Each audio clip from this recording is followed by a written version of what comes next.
I am Dr. Lana Turner Addison. You can call me Lana, Miss Lana, and I'm the president of the North Tulsa Economic Development Initiative Organization. This organization has been in existence now for over 12 years. Today, our meeting is going to be just kind of focused on a little bit of Black history related to local people here in Tulsa. Turner Goodrum, the photographer. Who knows Turner Goodrum in here? Probably everyone? Okay. Go over some photo art with us. And Leon Rollison. There he is. There's Leon Rollison. What an entrance you made. He's the CEO, owner of Leon Rollison Production. And he's going to talk about the history of African-American entertainers, whether locally or nationally. Speakers. So today's speakers are Turner Goodrum, photographer. I think I will have him come up first. This is a gentleman I've known for many years. I believe everyone in here probably know him in some way or another. He's been taking your picture. He has a lot of history of Tulsa. He's probably not going to share that today, but he's just a great gentleman. Served in a lot of City of Tulsa official roles. Well, good evening, everybody. But we wanted to do something about Black History Month. How many of you recognize this young man? Well, old man now. Just a few years ago. I made this photograph. Can you see now? Okay. I made this photograph in the studio operating about 1996, 95, 96, something like that. And I thought this is some local history. Let's see up there. You want me to just pass it around? Yeah. Okay. Well, it can't be damaged anymore, that's for sure. It's had a rough life here in the last month. But I just have a few notes about Kenny I'd like to read. Kenny Dale Mundy, born November 25th, 1961 in Tulsa, Oklahoma, is an Olympic gold medalist and three-time All-American wrestler from Oklahoma State University. He began wrestling at the age of 6 at a YMCA after-school program. Does anyone remember, was that, I can't think of the name of it now, on Pine and Peoria? The Y on Peoria? Hutchinson. Hutchinson, yeah. I think that I can remember that. I couldn't find anywhere which one it was, but I think it was that one. Mundy attended Booker T. Washington High School, Tulsa, Oklahoma, where he won 4 state titles and the 1997 Junior National Championship. He never lost a match from 7th grade through the end of high school and finished with a record of 140, 0-1. As an All-American at OSU, Mundy won the NCAA title in 1984 at 150 pounds. His collegiate record of 121, 12-2 contributed to the Cowboys winning 2 Big 8 titles. He won the 1989 World Championship and a series of USA Freestyle Championships. In 1985, 1988, 1991, and 1996. He won the Olympic Championship in 1988 in a 5-2 overtime win against Soviet Union. Adlin, I'm not good at Russian.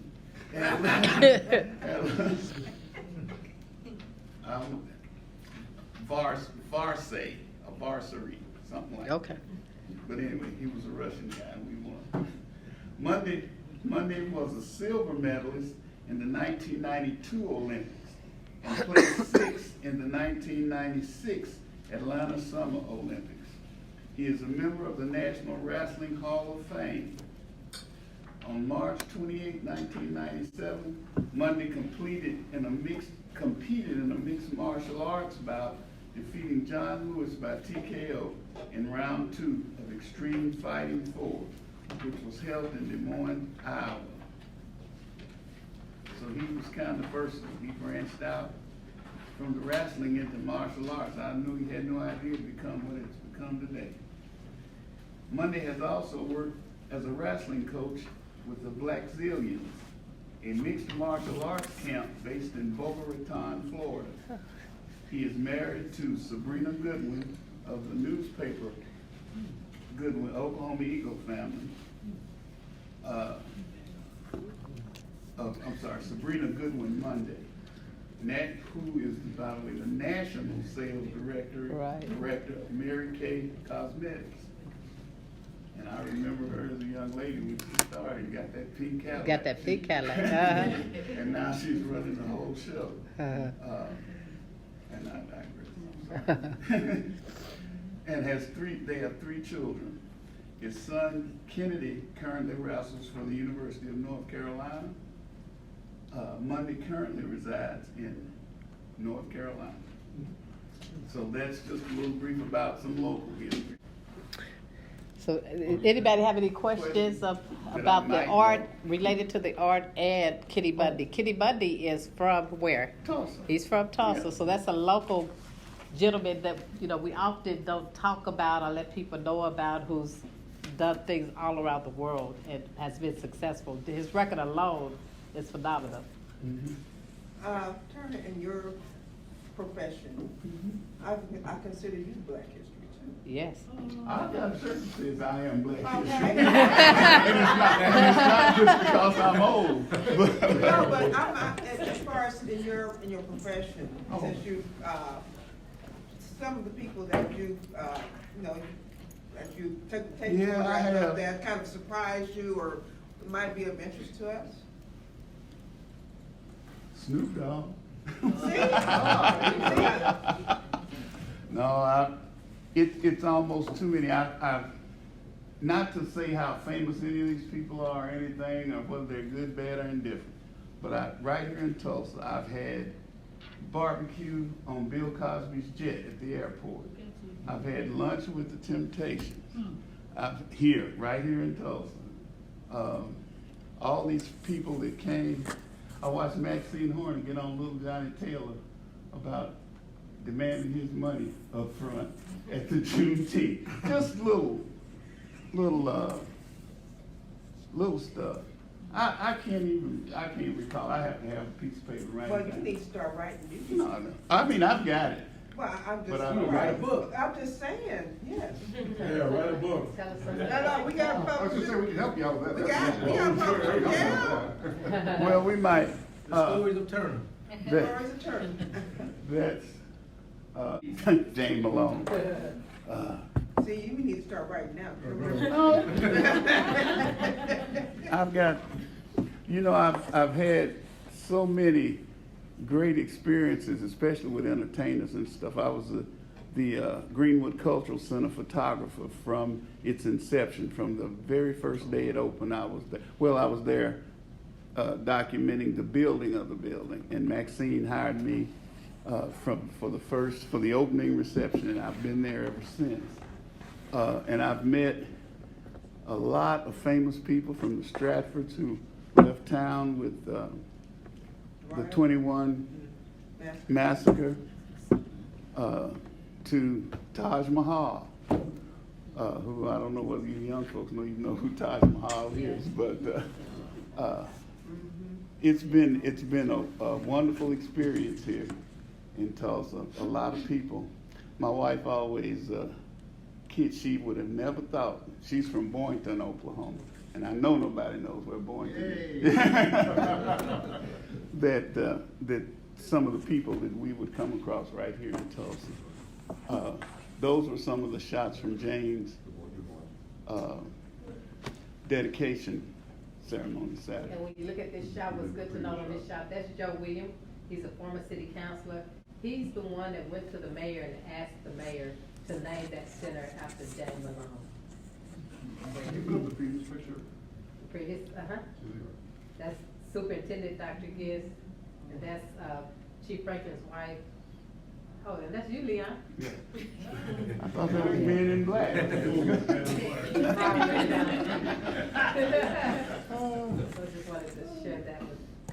Well, And of course, that's our mayor. Yeah, because of your background, everything you've done to memorialize it, because that's a part of Tulsa history. Oh, we got everything. Most of it, I spent more time, I've been doing this, 30 years. book. Well, no, what I'm getting to, most of it is on film. Digital is just a late deal. I have no problem getting that together. But my wife and I bought a home 7 years ago, new home. We haven't parked in the garage once because it's full of Tupperware and container stuff that have Sounds like my negatives garage. and photographs. I haven't thrown away a thing. They're all there. So we're gonna do something one of these days. Okay, well, thank you. Any other questions? Let's give him a hand of applause. Thank you for sharing that information and your history. Now we're gonna hear from none other than Leon. Come and sing.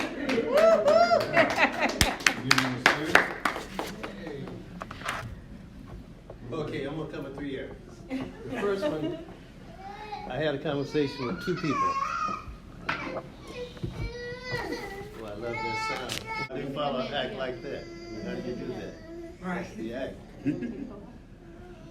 I was in Los Angeles a while back, a couple of weeks ago, and people were asking me about the history of Tulsa. There's a gentleman by the name of Burton, Mr. Burton. He took pictures. He had tons and tons of photographs.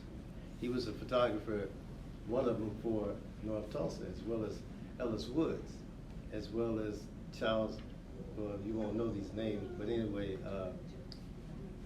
guitar player, Bo Diddley, also took pictures. Anybody know who Bo Diddley is? Oh, yeah. He's my wife's first cousin. He's your wife's first cousin. And in this conversation, we decided that there's one person that has more history in print and pictures than all of these guys. And you would think that maybe it'd be the Tulsa World or the Oklahoma Eagle, but it's this gentleman right here. He has more pictures altogether. Now, the pictures that Burton took, he took a lot of them, no doubt, but they're gone. Because when he passed away, his family went in the garage and started throwing stuff away. So all that history there is no longer. He still has the history in his garage. And that is something that, so we did the math on it. We said, if you add up Mr. Burton's pictures, Tulsa World, Oklahoma Eagle, and all the others in between, Bo Diddley and all of that, this guy here has more pictures, more history of African Americans in Tulsa, Oklahoma, than all those people, Tulsa World included. So I think that we may tip our hat to you because of all the fine work that you've done. And not only that, but sooner or later you're gonna have a museum and you're gonna show people all the pictures and all We're that. gonna do something, trust me. When I was on the road playing music, I'm still on the road, but back in the day, back in the 60s, when I was on the road playing music, a couple of things, I'll make this short. We would stop at this grand place, fantastic place, sort of like the Doubletree Hotel and the PAC combined. And it didn't matter if I was at the Temptations or Sam Cooke or B.B. King, it didn't matter who I was with, there is the same. So we stop at these places, we get out of the car, usually there are 3 background female vocalists with all the groups, and usually about 12 to 14 pieces. We would take 3 cars till we got to the bus. This is back in 1964. And the ladies would have to dress outside. They'd have to use the bathroom outside. The guys would have to do the same thing because back during that time, we always wore uniforms, always looked nice. But we couldn't use the bathrooms. We couldn't use any of the facilities. Now, they were there, the dressing rooms are there, but we couldn't use them. So we go on the stage, we do our show. They loved the music, but we couldn't use the restaurants. We couldn't use the indoor facilities at all. And then when we finished, we'd have to reverse it, go outside, change clothes in the car and the whole bit, and leave. Now, when I think about those days, and I think about my students that I teach at Booker T, Central, McLean, Monroe, and try to explain the history to them, it's over their head. They don't get it, which makes me sad. And Pauline makes you sad as well, no doubt. As well as Lana, the same thing, the whole bit. And so there's a change of guard that goes on, that's happening. So I asked B.B. King, when he played here in Tulsa, I said, would you come to my school? I was teaching at Central High School. Would you come to my school and say some of the words to the students? So his manager said, no way, not gonna happen. Real mean manager. Okay, all right. So I asked BB, would you come to the school? And BB said, yeah, because BB was the nicest guy you'd ever want to meet, period, on the planet. He says, I'll be there. Just tell me what time. I said, okay, how about 9:30, 10 o'clock? Give you time to sleep. He says, how about 8:30, so I can get there early? So I went back to the school, told everybody, we're lucky to have BB King meet you here at the school. So the students said, well, what's a BB? BB King, is he with Tupac? You know? So they had no idea who he was. I was a little bit, I had to understand there's a difference in generation. The generation that I teach right now, we're talking about Black history, they don't know who Sam Cooke is. How many people in here know Sam Cooke? Temptations, how many people know the Temptations? Albert King, all these kind of blues cats as well. My students don't know them. They don't know the Beatles, they don't know Elvis Presley, you know, it's sort of this one white thing, and the whole bit. So it's kind of a thing for me to try and teach Black history to students that they only go back about 4 years. That's their history, 4 years back. Right? They don't know about Martin Luther King Jr., H. Rap Brown, or any of the other cats. And these people I'm talking about, half of you anyway know some of them, and half of you know the others. And so I'm having this dilemma dealing with Black history and the students today. And it's just one of those things that's expected, I guess, to occur, to happen. So anyway, I come back to BB. So I called BB and say, look, the teachers knew who BB was, but the students had no idea. And I asked about maybe 50 or 60 students. And so I called him on the phone and said, look, BB, we're having a test at the school, and can we make this when you come back to Tulsa and the whole bit? And he said, sure. That's why I told him why. Because I didn't want someone like B.B. King going into a classroom and the students not knowing who he is and the whole bit. So now, the theory on this is that Black history, white history, Native American history, Hispanic history, all of that's good, but how do we get that point to the kids to where they understand about the historical things that are going on, Trail of Tears and the Panthers and the massacre on Greenwood. So that's one of my dilemmas. Now I'm gonna switch this around just a little bit before I leave with just a short note. On Greenwood, I was born and raised on Greenwood in 1946. I was born and raised on Greenwood, so I don't have to read a book about the Black Wall Street. I lived there. I didn't live on Apache and all that. I lived on Greenwood, on the deep end. The deep end was the rough end. On the deep end, the ambulance ran every hour. It was a bad place, but it was the best place I've ever lived in my life. It was wonderful. So, I'm gonna give you one segment of it before I leave. On Thursdays, we would have what is called Maids Day. On Thursday, all the maids in Tulsa, Black, African American, would dress up in their best wears, the hats, all this kind of stuff, minks. You know about that, don't you? You know about it too, don't you? Yeah.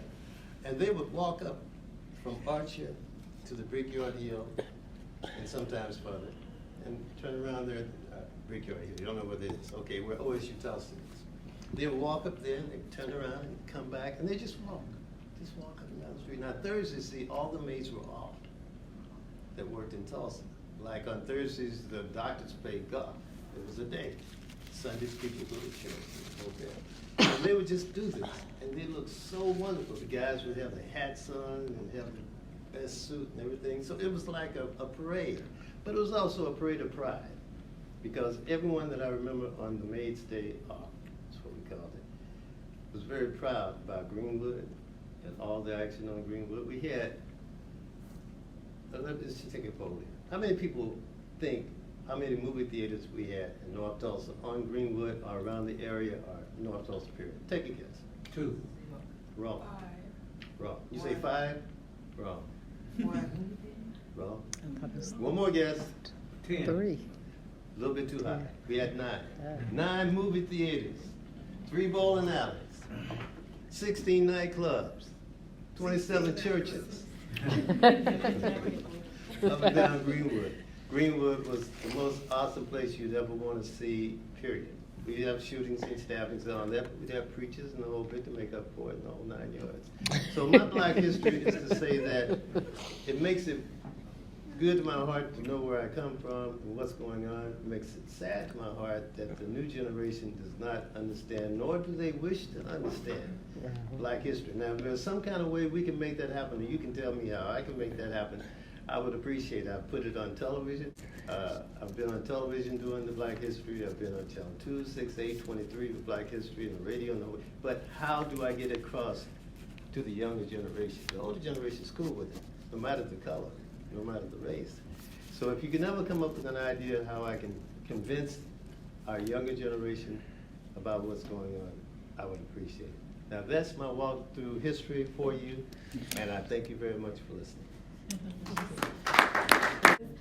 As I'm teaching like Black history in my classroom, to be honest, sometimes I don't know where to start, but I know that this land that we're in has so much rich history. I think we've had Dr. Harris share history, Mr. Burnett shared history, but today what we wanted to do is just look to our INTEDI members and see what we can learn from them, or learn more about them. There's some things I didn't know about Leon Rollison that he shared today, so I'm glad to know those things.